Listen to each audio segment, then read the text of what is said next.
প্রধান উপদেষ্টা অধ্যাপক ডক্টর মোহাম্মদ ইউনুস বলেছেন, অন্তর্বর্তী সরকার দেশের উন্নয়নে প্রবীণদের জ্ঞান ও অভিজ্ঞতাকে কাজে লাগিয়ে সামগ্রিকভাবে অন্তর্ভুক্তিমূলক সমাজ প্রতিষ্ঠায় প্রতিশ্রুতিবদ্ধ।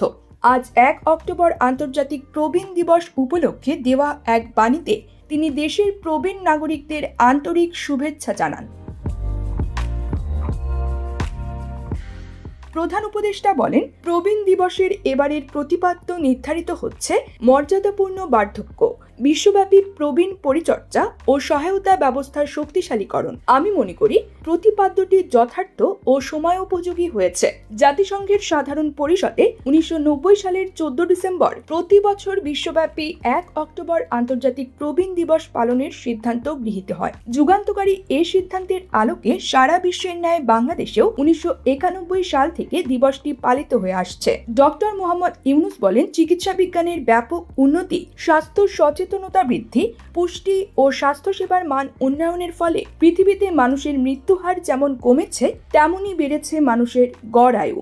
একই কারণে বাংলাদেশেও প্রবীণ ব্যক্তির সংখ্যা উল্লেখযোগ্য হারে বৃদ্ধি পেয়েছে। বাংলাদেশের সংবিধানের 15 ঘ অনুচ্ছেদে প্রবীণদের সামাজিক নিরাপত্তা বিধানের উল্লেখ রয়েছে। তিনি বলেন, আমরা কতগুলো সাংবিধানিক ও কাঠামোগত সংস্কারের মাধ্যমে এমন একটি রাষ্ট্র গড়ে তুলতে চাই যেখানে দেশের সব নাগরিকের অধিকার ও মর্যাদা নিশ্চিত হবে, সমাজের সমতা প্রতিষ্ঠিত হবে। আমাদের লক্ষ্য সমাজের সব ধরনের বঞ্চনা ও বৈষম্যের অবসান নিশ্চিত করা।